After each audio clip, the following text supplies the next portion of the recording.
Federico's decent food.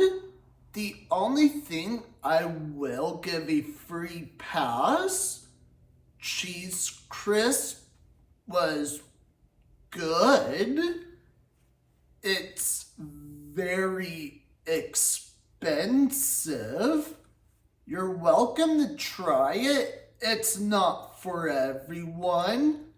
K-pasta is a lot better than Federico's. That's just in my honest opinion. If anyone does try Federico's sometimes, if you say, I don't really want a side, it's required. If it's not up to me, it's their decision. I'm giving this place 6 out of 10 stars.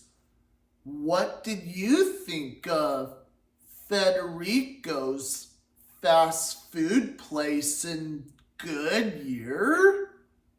Each fast food audiences are different no matter what.